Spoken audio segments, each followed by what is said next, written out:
नमस्कार, मेरा नाम है सुमित सिंह मेहता। हाजिर हूँ आपके सामने इलेक्ट्रोडायनेमिक्स से रिलेटेड एक और नया लेक्चर लेके। आज का हमारा है लेक्चर नंबर 136 और आज का इस लेक्चर का हमारा टॉपिक क्या रहने वाला है। हमारा टॉपिक है इलेक्ट्रोमैग्नेटिक वेव इन लॉसलेस डाइलेक्ट्रिक, यानी एक अनदर टाइप का हमारे पास मीडियम है जिस मीडियम का नाम है हमारे पास क्या है, लॉसलेस डाइलेक्ट्रिक। जैसे कि आप सब लोग जानते हैं, हमने क्या कर रखा है इसे ठीक पिछले लेक्चर में इलेक्ट्रोमैग्नेटिक वेव इन लॉसी डाइलेक्ट्रिक क्या कर रखा है, पढ़ रखा है। और जो लॉसी डाइलेक्ट्रिक होता है वो एक मोस्ट जनरल केस होता है, ठीक है, यानी एक मोस्ट जनरल हमारे पास सिचुएशन होती है इलेक्ट्रोमैग्नेटिक वेव को प्रोपेगेट कराने के लिए। अब हमने जो सबसे जनरल सिचुएशन है वो पढ़ ली हमने, तो ये जो चीज है मेरे पास जो लॉसलेस डाइलेक्ट्रिक है ये क्या है, उसी का एक स्पेशल पार्ट है। ओके, समझ में आया इतनी बात। तो अगर हमने वो पढ़ लिया है ना, तो इसे पढ़ना क्या है, हमारे लिए बाएं हाथ का खेल है। ये मैंने पिछले लेक्चर में भी आपको बताया था कि अगर आपको लॉसी डाइलेक्ट्रिक में किस तरीके से इलेक्ट्रोमैग्नेटिक वेव प्रोपेगेट करती है ये समझ में आ गया है, तो लॉसलेस डाइलेक्ट्रिक में इलेक्ट्रोमैग्नेटिक वेव के प्रोपेगेशन को पढ़ना आपके लिए क्या होने वाला है, बहुत ही इजी होने वाला है। ठीक है, नाउ फटाफट क्या करते हैं, इसको शुरू करते हैं। तो हेडिंग का डालो, हेडिंग डालो। आपकी हेडिंग क्या है कि इलेक्ट्रोमैग्नेटिक वेव इन लॉसलेस डाइलेक्ट्रिक। और उससे पहले क्वेश्चन ये आएगा कि व्हाट इज लॉसलेस डाइलेक्ट्रिक। जो लॉसलेस डाइलेक्ट्रिक होगी उसकी प्रॉपर्टी क्या होंगी। तो हेडिंग डालो इस तरीके से, लॉसलेस डाइलेक्ट्रिक। तो लॉस, इसके नीचे हेडिंग डालना क्या, लॉसलेस डाइलेक्ट्रिक, या फिर लॉसलेस मीडियम भी बोल सकते हैं, ठीक है, डाई इलेक्ट्रिक। ना क्या होता है लॉसलेस डाइलेक्ट्रिक, ए डाइलेक्ट्रिक, या बोल सकते हैं यहां पे ऐसे लिखो, डाइलेक्ट्रिक हैविंग, या फिर मीडियम, ऐसे लिखो, मीडियम हैविंग जीरो कंडक्टिविटी। बहुत इंपॉर्टेंट है, ध्यान सुनना बात को, zero conductivity and finite permittivity and finite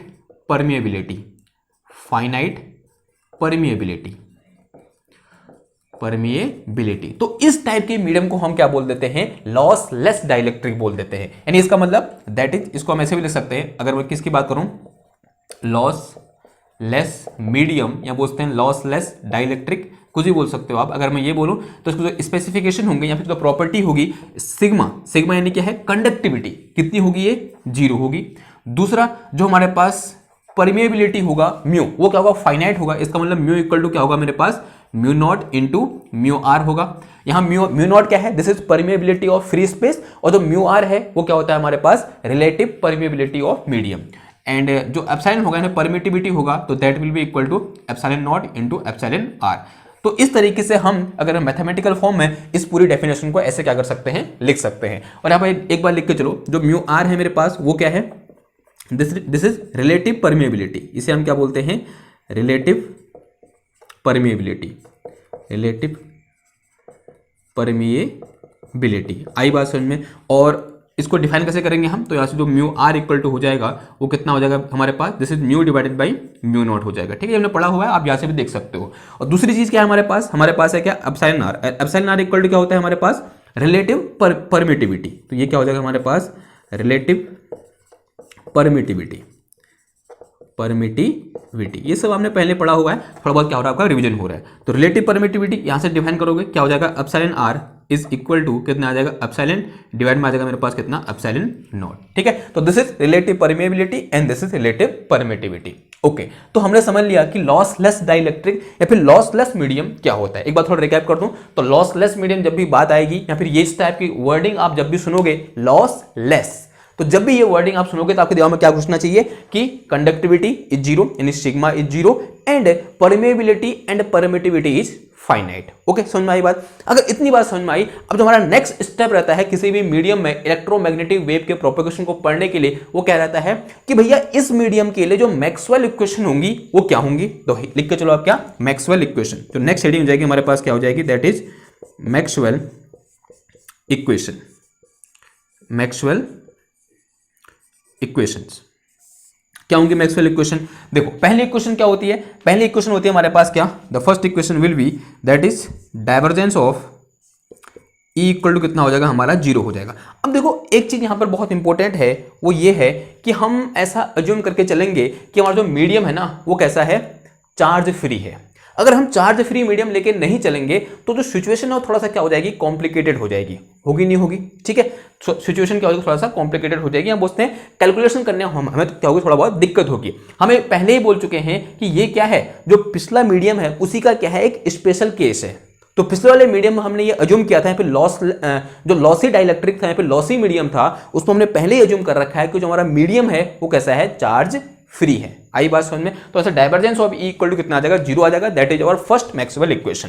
अगर हम बात करें किसकी, सेकंड मैक्सवेल इक्वेशन की बात करें तो that is divergence of H equal to कितना होता है हमारे पास, 0 होता है। Divergence of H equal to कितना हो जाएगा, 0 हो जाएगा। अगर मैं थर्ड बात करूं यहां पर तो थर्ड इक्वेशन क्या हो जाएगी, that is curl of E is equal to कितना होता है, curl of E is equal to minus का म्यू और कितना आता है यहां पर, del H divided by del T के बराबर आता है।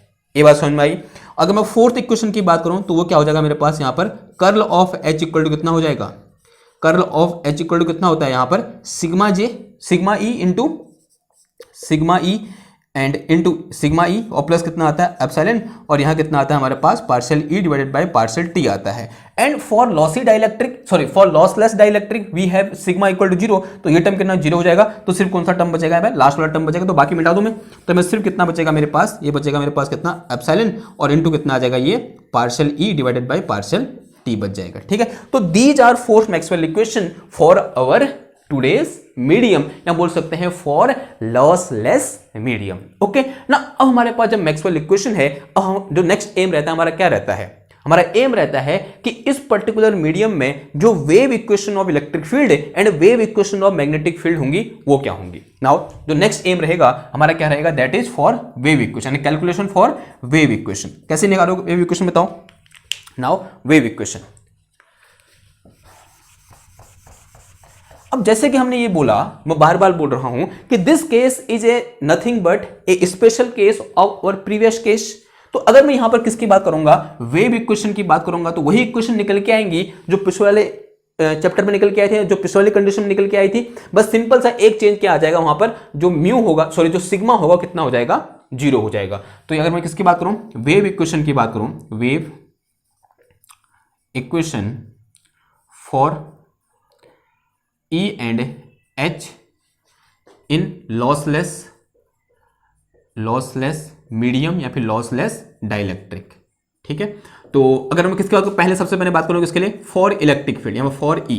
तो फॉर ई के लिए अगर मैं यहां पर क्या लिखूंगा, वेव इक्वेशन लिखूंगा, हमें याद होना चाहिए वेव इक्वेशन क्या होती है हमारे पास, दैट इज लाप्लासियन ऑफ ई और माइनस का गामा स्क्वायर, फिर कितना था यहां पर पार्शियल स्क्वायर ई और डिवाइड में कितना था मेरे पास partial T square, and this is equal to 0। This is our wave equation for electric field, थी या नहीं थी, आंसर है हाँ जी थी। और अगर मैं बात करूं किसके लिए, वेव इक्वेशन फॉर एच की बात करूं, किसकी बात करूं, फॉर एच की बात करूं, तो सिंपल क्या आ जाएगा, ई की जगह एच आ जाएगा। तो फॉर एच के लिए क्या हो जाएगा, ये लाप्लासियन ऑफ एच या फिर डेल स्क्वायर एच माइनस का कितना आ जाएगा ये गामा स्क्वायर, और यहाँ कितना आ जाएगा ये पार्शियल स्क्वायर ई डिवाइड में कितना आ जाएगा partial T square, and this is equal to 0, and this is my wave equation for H. अब कहाँ से लिखा ये सब कुछ, ये सब हमने कल परसों क्या कर रखा है, कल परसों नरसों मतलब पिछले जो बीत गए कल परसों नरसों, उनमें क्या कर रखा है, डिस्कस कर रखा है, ठीक है। अगर ये लेक्चर नंबर 135 है 136 है तो 133 134 135, ठीक है, वो सब किस पर बेस है, इन्हीं इक्वेशन पर बेस है, और पूरी मेहनत से हमने इन इक्वेशन का कर रखा है, ड्राइव कर रखा है। तो दोबारा उनको ड्राइव करने की मतलब कोई जरूरत नहीं है, because this is simple special case of our previous case. मैंने ये शायद 5वीं बार बोल दी ये लाइन, ओके।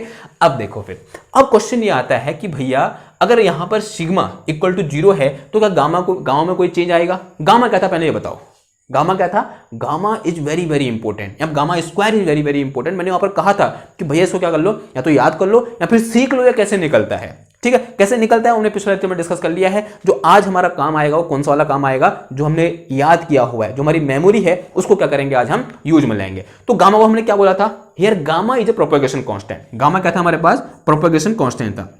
तो नेक्स्ट हेडिंग आ जाएगी, वो क्या आ जाएगी हमारे पास, प्रोपेगेशन कांस्टेंट, कि इस मीडियम के लिए जो प्रोपेगेशन कांस्टेंट होगा उसकी वैल्यू क्या होगी, and propagation constant represented by gamma, and in general देखो अगर मैं इन जनरल बात करूं, यानी इन जनरल का मतलब फॉर लॉसी डाइलेक्ट्रिक, तो इन जनरल जो हमारे पास गामा स्क्वायर होता है वो किस तरह होता है, gamma square equal to iota omega mu और इनटू कितना होता है सिग्मा प्लस का iota omega epsilon and bracket close. ये होता है नहीं होता है? देखो अगर मेरे को याद हो गया तो आपको तो याद हो ही जाएगा, इतनी मेरे को मतलब आप लोगों को भरोसा है। आई बात समझ में? तो this is our gamma square, ये मेरे पास क्या है गामा स्क्वायर है। बट फॉर अवर मीडियम, हमारा मीडियम क्या है लॉसलेस मीडियम है। कैसा मीडियम है? लॉसलेस डाइलेक्ट्रिक है, तो उसका सिग्मा इक्वल टू कितना होता है 0 होता है। तो सिंस फॉर लॉसलेस डाइलेक्ट्रिक जो हमारे पास सिग्मा इक्वल टू होता है वो कितना होता है 0 होता है। अगर सिग्मा इक्वल टू 0 है, उठाया कहां पुट कर दो, इधर पुट कर दो, क्या निकल के आ जाएगा हमारे मीडियम के लिए या फिर आज के मीडियम के लिए गामा स्क्वायर निकल के आ जाएगा। कर दो पुट, तो गामा स्क्वायर इक्वल टू कितना आ जाएगा यहां से now gamma square equal to this is iota omega mu और मल्टीप्लाई में कितना है ये 0 हो गया, ये 0 हो गया तो बचा कौन सा ये वाला। तो मेरे पास क्या है यहाँ पर मेरे पास आयोटा ओमेगा एप्सिलॉन है, दोनों को मल्टीप्लाई कर दो। तो मल्टीप्लाई करने के बाद यहाँ पर जो गामा स्क्वायर आएगा वो कितना निकल के आ जाएगा आयोटा आयोटा माइनस हो गया -1, तो -1 और इंटू कितना आ जाएगा ये ओमेगा स्क्वायर और अंदर कितना आ गया ये म्यू इंटू कितना आ गया एप्सिलॉन आ गया। तो this is our gamma square. तो इन अवर फॉर अवर मीडियम जो गामा स्क्वायर है वो कितना है माइनस का ओमेगा स्क्वायर न्यू एप्सिलॉन के बराबर है, न्यू इंटू एप्सिलॉन के बराबर है ना। तो गामा कितना है, तो गामा निकालने का सिंपल क्या कर दो उधर भेज दो इसको ना। सो गामा इक्वल टू कितना आ जाएगा, गामा इक्वल टू आ गया मेरे पास कितना दिस इज, उधर रूट ले जाऊंगा तो कितना आ जाएगा आयोटा, क्योंकि -1 का रूट कितना होता है आयोटा होता है। और ये मेरे पास कितना आ जाएगा ओमेगा स्क्वायर, रूट से बाहर आ जाएगा और अंदर कितना बच जाएगा ये बच जाएगा मेरे पास कितना न्यू इंटू एप्सिलॉन। तो this is propagation constant for lossless dielectric. तो लॉसलेस डाइलेक्ट्रिक के लिए जो प्रोपेगेशन कांस्टेंट होगी उसकी वैल्यू कितनी होगी, इतनी होगी। And it is very very important, question पूछा जाता है कि आपको लॉसलेस मीडियम दे रखा है या सिंपल आपको बोल देगा कि सिग्मा इक्वल टू 0 है और जो मेरे पास परमिएबिलिटी और परमिटिविटी है दोनों फाइनाइट हैं, बताओ इस टाइप के मीडियम के लिए जो प्रोपेगेशन कांस्टेंट होगा उसकी वैल्यू क्या होगी। ये बोलेगा ही नहीं, वो लॉसलेस बोलेगा ही नहीं, सिंपल ये कंडीशन दे देगा आपको और आपसे पूछेगा प्रोपेगेशन कांस्टेंट की वैल्यू कितनी होगी। 4 ऑप्शन दिए होंगे, उनमें से वाला ऑप्शन क्या होगा हमारा सही होगा। ठीक है, बात समझ में आई इतनी? ओके, अगर इतनी बात समझ में आ गई, अब बात करते हैं किसकी। एक और हमने चीज पढ़ी थी पिछले लेक्चर में, that is attenuation constant and phase constant.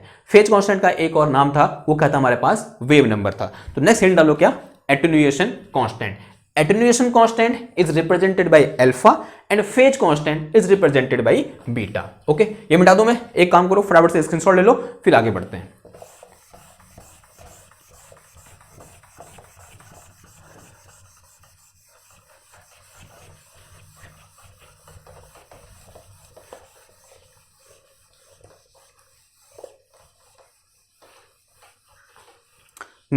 Now let's talk about attenuation constant in lossless medium.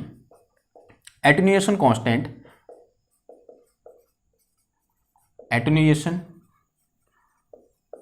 constant for lossless medium. जो लॉसलेस मीडियम होता है उसके लिए एटेन्यूएशन कांस्टेंट, यानी किसकी बात हो रही है यहां पर, अल्फा की बात हो रही है। किसकी बात कर रहे हैं हम, अल्फा की बात करते हैं। तो अल्फा की वैल्यू कितनी होगी, देखो जो जीनियस बच्चा है ना उसको पता चल गया होगा कि अल्फा इक्वल टू कितना होगा 0 होगा। कैसे, देखो since we know from our previous knowledge we assume that कि this gamma is equal to alpha plus का आयोटा बीटा, गामा प्लस का iota beta, and from for our medium gamma equal to कितना हमारे पास iota omega under root of mu into epsilon. ये है या नहीं है, आंसर है हाँ जी है। Now on comparing what we get, on comparing we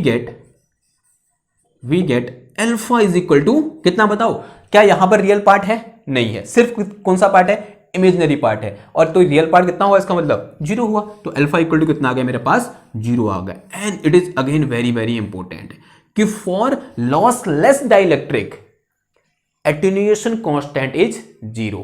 अब पता चला इसको हम लॉसलेस क्यों बोल रहे हैं, क्योंकि यहां पर वेव एटेन्यूएट हो ही नहीं रही है। यानी जैसे जैसे हम प्रोपेगेट करेंगे टाइम के साथ, यानी एक पर्टिकुलर टाइम पर अगर हम प्रोपेगेट कर रहे हैं तो उसका जो एम्पलीट्यूड है इलेक्ट्रिक फील्ड और मैग्नेटिक फील्ड का वो क्या है, कांस्टेंट है। यानी with propagation there is no attenuation of amplitude of electric field and magnetic field because attenuation constant is 0, क्योंकि attenuation constant की वैल्यू कितनी है, 0 है। अगर इतनी बात समझ में आई। अब देखो, अब यहां पर अल्फा तो हमने एक तरीका ये है, एक तरीका हमने और पढ़ा था कि हमारे पास अल्फा का अलग से फॉर्मूला होता है नहीं होता है? बताओ फॉर्मूला क्या होता है, कौन बताएगा भैया? अगर वो फॉर्मूला याद है ना, इसका मतलब जय जयकार है आपकी। अल्फा इक्वल टू एक चीज पढ़ी थी हमने, क्या, ओमेगा, और फिर कुछ ऐसा था यहाँ पर, फिर यहाँ पर था मेरे पास क्या, mu into epsilon divided by 2, और अंडर के अंदर क्या था हमारे पास, this is sigma upon omega epsilon का होल स्क्वायर, फिर यहाँ कितना था, +1, और इसके बाहर कितना था, और ये पूरा ऐसे ब्रैकेट के अंदर था ना, इस तरीके से ब्रैकेट, और यहाँ कितना था, -1, और दिस ब्रैकेट इज क्लोज्ड, और this bracket is also close, और इसके पावर कितना था, 1/2। ठीक है, this is formula for alpha. याद है आपको कि alpha is equal to omega mu epsilon divided by 2 छोटा ब्रैकेट अंडर के अंदर सिग्मा अपॉन ओमेगा एप्सिलॉन का होल स्क्वायर प्लस का 1 -1, और इस पूरे की whole power 1/2। This is value of alpha. अब for our medium, for lossless medium या lossless dielectric, sigma equal to 0। अगर यहां पर 0 पुट करोगे तो दिस थिंग इक्वल टू 0, तो यहां कितना बचा, 1 बचा, तो क्या आ जाएगा, 1 - 1, तो 1 - 1 0, सो अल्फा इक्वल टू कितना हो जाएगा, 0 हो जाएगा। तो यहां से हमको क्या देखने को मिल रहा है, एटेन्यूएशन कांस्टेंट की वैल्यू कितनी मिल रही है, अल्फा 0 मिल रही है। इसका मतलब there is no attenuation of electromagnetic wave. तो लिख के चलोगे यहां पर कि फॉर, तो from here we can say that for lossless dielectric there is no attenuation in medium and there is no attenuation of electric field in magnetic field. It means with propagation the amplitude of electric field and magnetic field will remain same. कैसा रहेगा वो, same रहेगा। इसका मतलब अगर मैं ये बोलूं कि मेरा इलेक्ट्रिक फील्ड x डायरेक्शन में है और वेव z डायरेक्शन में क्या कर रही है, प्रोपेगेट कर रही है, तो this is my x axis, और जो इलेक्ट्रिक फील्ड वो x डायरेक्शन में है, तो यहां पर जो मेरे पास वेव निकल के आएगी वो कैसे निकल के आएगी, एक अगर मैं मोनोक्रोमेटिक प्लेन वेव की बात करूं तो this will be something looks like this. इसका मतलब अगर यहाँ पे इलेक्ट्रिक फील्ड का जो एम्पलीट्यूड है E0 है, तो यहाँ पर भी कितना होगा, वो एम्पलीट्यूड E0 ही होगा, और यहाँ पर भी कितना होगा, -E0 होगा, लेकिन उसका जो मैग्नीट्यूड होगा वो किसका होगा, मेरे पास E0 के बराबर ही होगा, यानी this thing will be remain same. ये सब क्या रहेंगे, हमारे सेम रहेंगे। समझ में आई बात? तो दिस रिप्रेजेंट कि there is no attenuation of electric field. Same आप मैग्नेटिक फील्ड के लिए भी क्या कर सकते हो, यहां पर रिप्रेजेंट कर सकते हो। ओके, एटेन्यूएशन कांस्टेंट क्या होगा, समझ में आ गया। अगर एटेन्यूएशन कांस्टेंट क्या होगा समझ में आ गया, अब बात करते हैं किसके, यहां पर हम फेज कांस्टेंट की। नाउ तो next heading is phase constant, next heading is phase constant, phase constant in lossless dielectric, lossless dielectric या बोल सकते हैं लॉसलेस मीडियम। देखो अगेन से क्या करो, now again comparing these two, since we know gamma equal to कितना होता है हमारे पास, gamma is equal to alpha plus का iota beta, and here we have gamma is equal to for our medium this is iota omega under root of mu into कितना आ जाएगा, ये एप्सिलॉन आ जाएगा। Now on comparing both the equation what we get, पहले तो हमने क्या निकाला, अल्फा इक्वल टू 0, और दूसरा क्या निकल गया मेरा, beta equal to this thing. तो on comparing we have beta is equal to कितना, omega into under root of mu into epsilon. तो this is value of beta. तो ये क्या है हमारे पास, फेज कांस्टेंट बीटा की, या फिर वेव नंबर भी बोल सकते हैं या फेज कांस्टेंट ही बोल सकते हैं। तो this is our wave number और phase constant. Beta equal to कितना आ गया मेरे पास, omega into mu into epsilon, under root के अंदर mu into epsilon. Again this is very very important question, एक बहुत इंपॉर्टेंट क्वेश्चन है जो कि अभी हमें बहुत इजी लग रहा है, लेकिन अगर आपको खाली सिचुएशन दे दी जाए कि सिग्मा इक्वल टू 0 के लिए बताओ attenuation constant, sorry phase constant की वैल्यू कितनी होगी, तो हो सकता है आप दिक्कत का सामना करो। ओके, लेकिन अभी यहां पर आपको कोई दिक्कत नहीं, आपको बेहतरीन तरीके से क्या आ रहा है, समझ में आ रहा है। अगर अब देखो जिस तरीके से हमने यहां पर अल्फा के लिए फॉर्मूला लिखा था, उस तरीके से बीटा के लिए हमने फॉर्मूला पढ़ा था पिछले लेक्चर में, आंसर आज ही पढ़ा था। क्या अंतर था बीटा और अल्फा के फॉर्मूले में, सिर्फ यहां पर क्या था मेरे पास, +1 था, तो रख दो +1, देखो यही आंसर आएगा। तो इसे मिटाऊं मैं, ये हो गया ना, ठीक है, इसे मिटा देते हैं।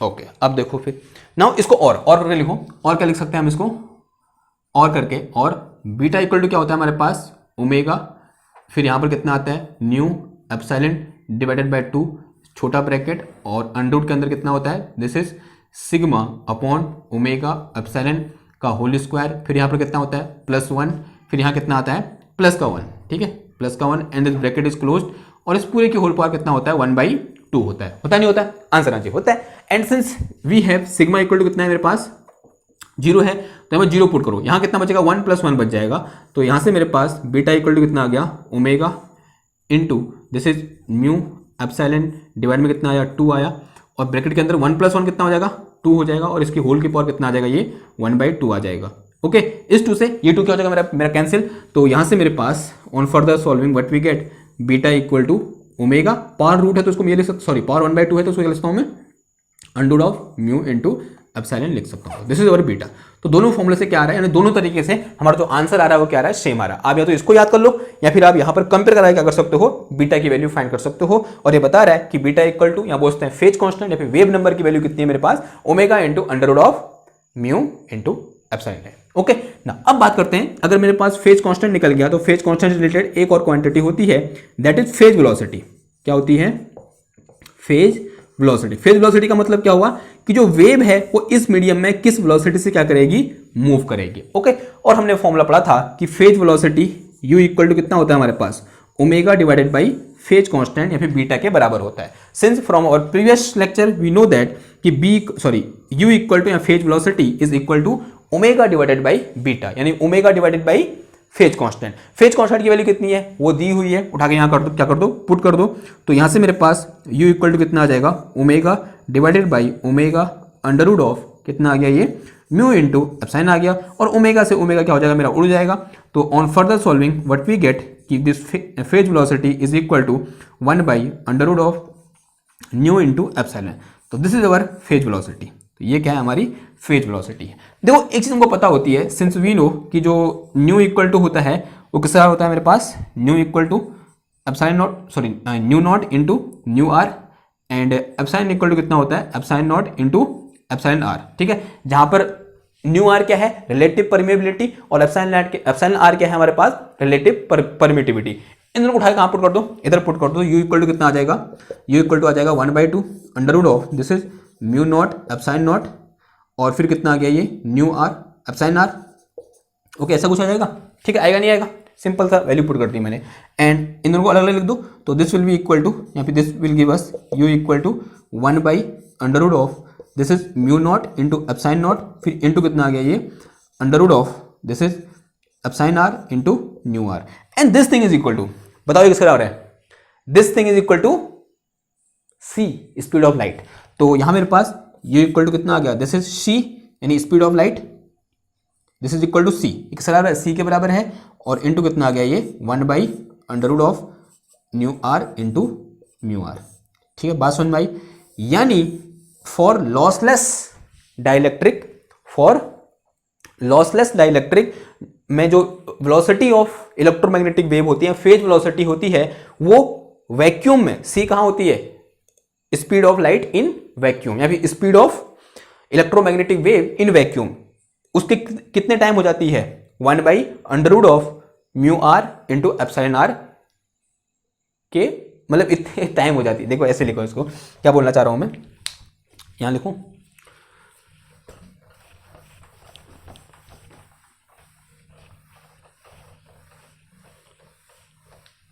देखो मैं ये बोलना चाह रहा हूं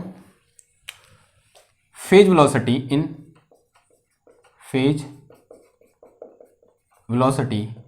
इन lossless medium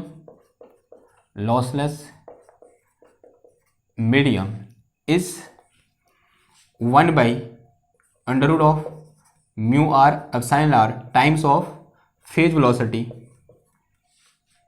phase PHASE phase velocity in free medium या फिर फ्री स्पेस।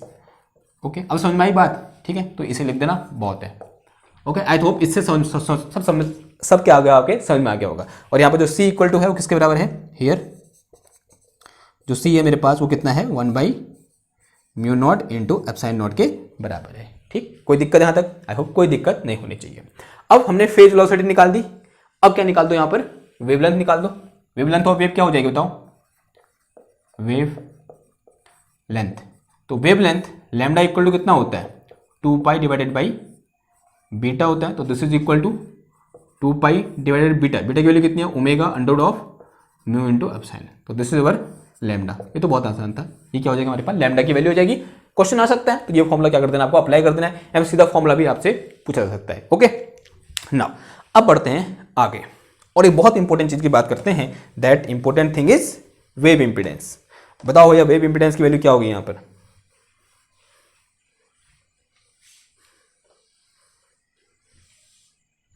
नेक्स्ट हेडिंग क्या हो जाएगी हमारे पास, वेव इंपीडेंस। तो क्या लिखो, वेव इंपीडेंस, वेव इंपीडेंस इन लॉसलेस डाइलेक्ट्रिक या फिर लॉसलेस मीडियम। देखो हमें फॉर्मूला पता होना चाहिए, क्या होता है फॉर्मूला बताओ, since we know for in general, ऐसे लिखो इन जनरल हमारे पास वेव इंपीडेंस यानी ईटा, ईटा इक्वल टू कितना होता है, this is eta nu omega divided by gamma. ये होता है नहीं होता है, एक फॉर्मूला तो ये होता है हमारे पास, एक फॉर्मूला और होता है, क्या होता है बताओ, this is eta is equal to under root of mu divided by epsilon, और नीचे कितना आता है, अंडर रूट ऑफ 1 माइनस का iota sigma divided by omega epsilon. होता नहीं होता, ये दो फॉर्मूला क्या होने चाहिए, हमें याद होने चाहिए। अगर मुझे याद है तो आपको भी ये याद होने चाहिए। यहां पर कोई भी ऐसे कंडीशन नहीं लगानी कि सर ये तो रट रहे हैं हम, नहीं भैया याद करो इनको, ठीक, याद नहीं करना, ड्राइव करो। ड्राइव हमने पिछले लेक्चर में किया हुआ है, तो पूरा आपको क्या करना पड़ेगा, इसे भी करना पड़ेगा। 3 लेक्चर जहां हमने इन जनरल सीखे, तो 3 लेक्चर यहां बनाने पड़ेंगे। तो इतना मेहनत क्यों करें हम, अभी इतनी माथापच्ची क्यों करें, जब एक बार हमने जनरल के लिए पढ़ लिया है तो उसको क्या कर देंगे हम, उनका स्पेशल केस तो पढ़ रहे हैं, सीधे कंडीशन लगा देंगे वहां पर। ओके, फॉर्मूला क्या है हमको याद है कि ईटा इक्वल टू कितना होता है हमारे पास, ये होता है। अगर ईटा इक्वल टू ये होता है तो for our medium, for lossless medium, for lossless medium किसका देखो आप, फॉर लॉसलेस मीडियम जो हमारे पास सिग्मा इक्वल टू होता है कितना होता है, 0 होता है। तो इस पूरे फॉर्मूले में क्या रख दो, सिग्मा इक्वल टू 0 पुट कर दो, तो नीचे वाला टर्म कितना हो जाएगा, 1 हो जाएगा। तो बचेगा मेरे पास यहाँ पर सिंपल ईटा इक्वल टू कितना बचेगा, this is under root of mu divided by epsilon. कितना आ जाएगा ये, म्यू डिवाइडेड बाई एप्सिलॉन आ जाएगा। आएगा नहीं आएगा, आंसर आ जाएगा, आएगा। इनकी वैल्यू पुट कर सकते हो आप वहां से। तो ईटा इक्वल टू क्या लिख सकते हैं यहाँ पर आप, और eta equal to this is under root of mu into mu r, mu naught into mu r, और फिर नीचे कितना आया, epsilon naught into epsilon r, and this is equal to, ये मेरे पास क्या आ जाएगा, this is mu equal to this is under root of new naught divide में कितना आ जाएगा, एप्सिलॉन नॉट, एंड फिर अंडर रूट के अंदर कितना आ जाएगा, ये न्यू आर डिवाइड में कितना आ जाएगा, एप्सिलॉन आर आ जाएगा। इसकी वैल्यू कौन बताएगा बताओ, under root of new not divided by epsilon not. This is nothing but wave impedance in free space, है या नहीं है। जो under root of new not upon epsilon not है वो क्या है, wave impedance in free space है, और जिसकी वैल्यू कितनी होती है, 376.7 के बराबर, 673 जो ईटा इक्वल टू होता है, इसकी वैल्यू कितनी होती है, दिस इज 376.6 ओम के बराबर होती है, एंड फिर इंटू कितना आ जाएगा, ये न्यू आर डिवाइड में कितना आ जाएगा, एप्सिलॉन आर आ जाएगा। इसी को ऐसे कभी कभी, सॉरी एप्सिलॉन आर, इसी को कभी कभी ऐसे लिखते हैं, ये जो वैल्यू मैंने यहाँ पर लिखी है, नंबर लिखा है, इसको मैं 120 पाई लिख सकता हूँ। 120 पाई को सॉल्व करोगे आंसर कितना आएगा, इतना आएगा। तो 120 पाई अप्रोक्स, ठीक है, एग्जैक्ट नहीं आएगा, लगभग, और फिर कितना आ जाएगा, ये न्यू आर डिवाइड में कितना आ जाएगा, एप्सिलॉन आर आ जाएगा। तो this is formula for wave impedance in case of lossless dielectric. Okay, अब देखो, अब इसको ध्यान से देखो, ये क्या है, रियल है या फिर इमेजिनरी है, रियल है। अगर जो हमारे पास वेव इंपीडेंस है वो रियल है तो वो क्या दिखाता है, किस चीज को बताता है, कि there is no phase lag in between E and H. E और एच क्या होंगे, दोनों इन सेम फेज होंगे, उनके बीच कोई भी फेज डिफरेंस नहीं होगा। क्यों, because our wave impedance is real. ठीक, तो हम लिख के चलेंगे हम,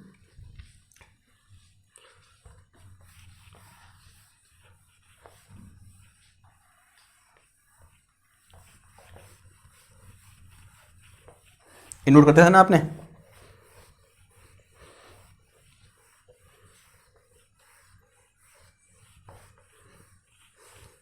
हाँ भाई चलो आगे देखो। तो नाउ सिंस ऐसे लिख के चलो, since for lossless medium wave impedance is real, it means क्या हुआ कि अगर मैं ऐसे ईटा थीटा ईटा निकालूं, क्या थीटा ईटा इक्वल टू क्या हो जाएगा, this is 1/2 tan inverse sigma upon omega epsilon. पढ़ा था नहीं पढ़ा था हमने पिछले लेक्चर में, theta eta equal to this thing and if sigma equal to 0, इसका मतलब थीटा ईटा इक्वल टू कितना हो जाएगा, 0 हो जाएगा।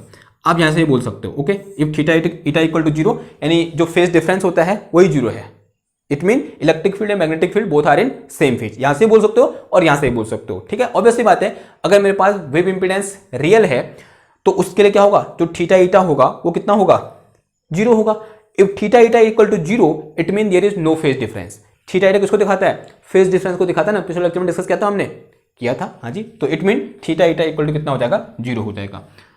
It means electric field E and H both are in same phase, दोनों क्या होंगे, सेम फेज में होंगे। और यहां से भी यही बोल सकते हो कि जो मेरे पास क्या होगा, ईटा इक्वल टू होगा वो कितना होगा मेरे पास, E डिवाइडेड बाई H के बराबर होगा नहीं होगा, ठीक है। ऐसा हमने पढ़ा था, magnitude of E divided by magnitude of H। और उसको ये भी लिख सकता हूं मैं, magnitude of E not divide में कितना आ जाएगा, magnitude of H not and this thing is constant. देखो यहां से दिख रहा है ये पूरी चीज क्या है, कांस्टेंट है। It mean it is not changing with time. समझ में आ रहा है बात, बिकॉज ये भी कांस्टेंट रहेगा, ये भी कांस्टेंट रहेगा, ये तो कांस्टेंट है ही। तो इसका मतलब जो यहां से मेरे पास रेशियो है, इन दोनों के एम्पलीट्यूड का जो रेशियो है, यानी magnitude of E not divided by magnitude of H not is equal to कितना है, ईटा है, एंड दिस इज कांस्टेंट। ये कैसा है मेरे पास, कांस्टेंट है फिलहाल। यहां से बोले नहीं बोले, रेशियो रिमेन सेम, ठीक है, बात सही हुई, रेशियो रिमेन सेम। जो रेशियो है वो क्या रह रहा है हमारा, सेम रह रहा है, ठीक है। यानी पूरे मीडियम में प्रोपेगेशन के साथ इन दोनों का जो रेशियो है सेम है, उसी को हम क्या बोलते हैं, both are in same phase बोलते हैं, ठीक। समझ में आई बात, ओके। इतनी बात समझ में आई। अब बात करते हैं किसकी, ये समझ में आया ना, बहुत ईजी था, इसमें ऐसा कुछ नहीं था। एक और चीज आता है यहाँ पर, दैट इज लॉस टेंजेंट। बताओ लॉस टेंजेंट कितना क्या होता है, लॉस टेंजेंट। जो लॉस टेंजेंट होता है that is tan theta is equal to कितना होता है, सिग्मा अपॉन ओमेगा एप्सिलॉन, ऐसा होता है ना। और एक चीज और पढ़ी थी हमने कि theta eta is equal to 1/2 of theta, ऐसा बोला था। तो थीटा इक्वल टू कितना आ जाएगा, थीटा इक्वल टू कितना आ जाएगा, 0 आ जाएगा। क्यों, because theta eta equal to कितना है, 0 है। इसका मतलब थीटा भी कितना होगा हमारा, 0 होगा, ठीक, ओके। अब हिंट डालो क्या, वेव फंक्शन, जो इलेक्ट्रिक फील्ड और मैग्नेटिक फील्ड होगा उनका वेव फंक्शन क्या होगा, ठीक। फिर क्या हो जाएगा हमारा ये मीडियम खत्म हो जाएगा। ये लिख दिया था ना, नोट कर लो, स्क्रीनशॉट ले लो।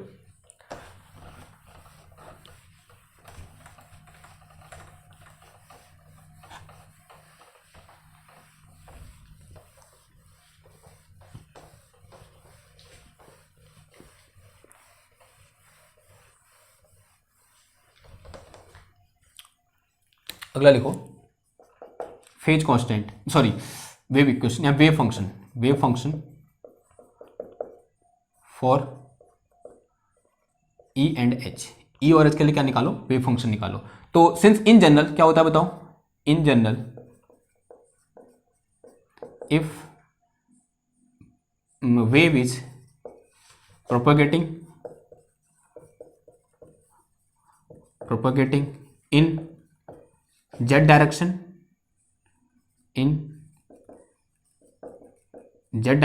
and electric field E in x cap direction and magnetic field H in y cap direction, then E and H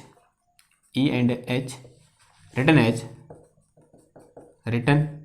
कैसे लिखा जाते हैं, सिंस वी नो जो इलेक्ट्रिक फील्ड E होता है उसको लिखते हैं हम कैसे, E नॉट इंटू ई की पावर माइनस का अल्फा जेड, और यहाँ पे कितना आता है ई की power iota omega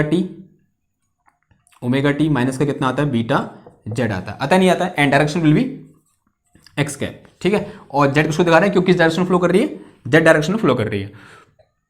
and E H यहाँ बोल सकते हैं एच इक्वल टू कितना आ जाएगा, this is E not divide में कितना आ जाएगा ईटा, एंड फिर इंटू ई की पावर माइनस का, या फिर मैग्नीट्यूड ऑफ ईटा ले लो, एंड ई की पावर अल्फा जेड और ई की power iota, this is omega T, and minus का बीटा जेड एंड माइनस का थीटा ईटा, और ये कितना आ जाएगा मेरे पास वाई कैप। ऐसा कैसे आया, since we know eta equal to कितना होता है हमारे पास, ईटा इक्वल टू होता है हमारा क्या, मैग्नीट्यूड ऑफ ईटा इंटू ई की पावर आयोटा थीटा ईटा। ये उठा के कहाँ पुट कर दिया हमने, इधर पुट किया तो यहाँ मैग्नीट्यूड आया, और ये जो ई की पावर वाला था ऊपर गया तो माइनस कितना हो गया, थीटा ईटा हो गया, ठीक है।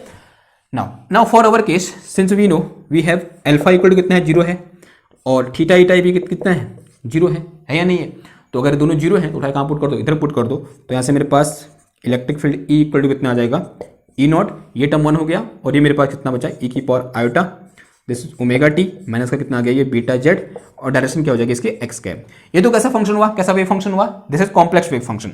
अगर मैं रियल वेव फंक्शन की बात करूंगा तो इसका रियल पार्ट आ जाएगा, तो कितना आ जाएगा ये E naught into cos, this is omega t, minus कितना आ गया ये बीटा जेड, और इंटू कितना आ जाएगा एक्स कैप आ जाएगा, ठीक है, बात समझ में आई। सिमिलरली अगर मैं किसकी बात करूँ, एच की बात करूँ, तो एच इक्वल टू कितना है मेरे पास, this is E naught divided by magnitude of eta, और फिर मेरे पास क्या आ जाएगा ये चीज़, यानी कितना आ जाएगा ये कॉस ओमेगा टी माइनस का बीटा जेड, और direction will be y cap. Now from here you can see that कि इसका जो फेज है वो इसके फेज के बराबर है, यानी both are in same phase, दोनों क्या है, सेम फेज में है। आप यहां से भी क्या कर सकते हो, देख सकते हो। क्लियर हुई इतनी बात, ठीक है। अभी कोई दिक्कत है आपको, कोई दिक्कत नहीं होनी चाहिए, बहुत सिंपल सी चीजें हैं। नाउ बस खत्म हो गया। देखो कितना टाइम लगा भाई, आई थिंक 35 मिनट। ओके देखो एक बार, अगर एग्जैक्ट 35 मिनट हुआ ना, मजा आ जाएगा यार। 38 मिनट रखा है यार, मतलब 37 मिनट रुका ना, ठीक, अनुमान सही रहता है मेरे को, वैसे याद था मेरे को, मैं कब से स्टार्ट किया, कोई बहुत बड़ी बात नहीं है, ठीक। हम बिना घड़ी में देख के बताता तो मजा आता ना, अगली बार से देखते हैं बिना घड़ी में देख के बताऊँ कि मैंने कितने टाइम पढ़ा रखा है, कितना लंबा पढ़ा रखा है। देखो खुशी की बात यह है कि यहाँ पर क्या फायदा हुआ हमको, जो पिछले 3 लेक्चर हमने पढ़े, मोस्ट जनरल केस में हमने जब इलेक्ट्रोमैग्नेटिक वेव को प्रोपेगेट कराया, वो पढ़ने के बाद जो स्पेशल केस थे उसमें हमें सिर्फ कितना लगा, आधा घंटा लगा। ये तो मैं पढ़ा रहा हूँ आपको, तब आधा घंटा लगा, जब आप खुद से पढ़ोगे तो 15 मिनट। तो 15 मिनट में आपने लॉसलेस डाइलेक्ट्रिक में इलेक्ट्रोमैग्नेटिक वेव कैसे प्रोपेगेट करेगी, उसमें पूरा का पूरा क्या कर लिया, देख लिया। देखो कितना फायदा है जनरल केस पढ़ने का। फिर उस जनरल केस का जो स्पेशल केस होता है वो तो क्या होता है, चुटकी में हो जाता है, ठीक, समझ में आई बात। तो this is importance of general case and this is our lossless medium. I hope lossless medium आपको बेहतर तरीके से क्या आया होगा, समझ में आया होगा, ठीक है। तो खत्म करें इसको यहीं पर। तो अब एक और मीडियम बचा है, that medium is conducting medium. भाई बहुत इंपॉर्टेंट है, वहां पर एक कॉन्सेप्ट आता है स्किन डेप्थ का, और वहां से क्वेश्चन आता है भाई, skin depth is very very important. तो जो नेक्स्ट हमारा टॉपिक रहेगा वो क्या रहेगा, electromagnetic wave in conducting media, ठीक है। नहीं जहां पे जो सिग्मा होगा वो जीरो नहीं होगा, कुछ ना कुछ क्या होगा, कंडक्टिविटी होगी, बहुत हाई कंडक्टिविटी होगी, ठीक है। तो ठीक है, फिर आज के लेक्चर को यहाँ पे क्या करते हैं, समाप्त करते हैं। और आपका काम क्या है, आप सब जानते हो, इस पूरे लेक्चर सीरीज को लाइक करना है, शेयर करना है, सब्सक्राइब करना है। सबसे इंपॉर्टेंट क्या बनता है, शेयर बनता है। फिर उसके बाद आपके कमेंट होते हैं, क्योंकि आपके कमेंट से मेरे को पता चलता है कि आपको समझ में आया या फिर नहीं आया। फिर उसके बाद क्या बनता है, जो थर्ड इंपॉर्टेंट है वो लाइक है, और जो फोर्थ इंपॉर्टेंट है वो सब्सक्राइब है, ठीक है। तो सबसे पहले शेयर, फिर उसके बाद कमेंट, फिर उसके बाद लाइक, फिर उसके बाद सब्सक्राइब। इनमें से कोई एक भी कर दोगे तो आपको सिर्फ 0.1 माइक्रो सेकंड का समय लगेगा। इतना तो कर ही सकते हो यार। अगर मैं आपको रोज के 1 घंटा दे रहा हूं स्क्रीन के सामने, इसके पीछे की जो मेहनत है वो तो अभी अलग है ना। आपको क्या लगता है ये 30 मिनट का लेक्चर बनाने में मेरे को 30 मिनट लगे होंगे? नहीं भाई, बहुत समय लगा है, ठीक है। कई बुक को ऐसे सम्मिलित करके बनाना पड़ता है, करके, ठीक। तो अगर मैं आपके लिए इतना कर रहा हूँ तो आप मुझे 1-2 सेकंड दे सकते हो अपनी ज़िंदगी के, तो 1-2 सेकंड दो और इसको शेयर करो, सब्सक्राइब करो और अपने दोस्तों तक इसको पहुँचाओ, because I know it is very good content. और आप, मुझे लगता है कि ये हर इंसान तक पहुँचना चाहिए ताकि उसके भी दिमाग के तार थोड़ा क्या हो, खुले, ठीक है। तो आज के लेक्चर को यहाँ पर खत्म करते हैं, मिलते हैं आपसे नेक्स्ट क्लास में एक और नए टॉपिक के साथ। तो बोले थैंक यू, धन्यवाद, बाय बाय।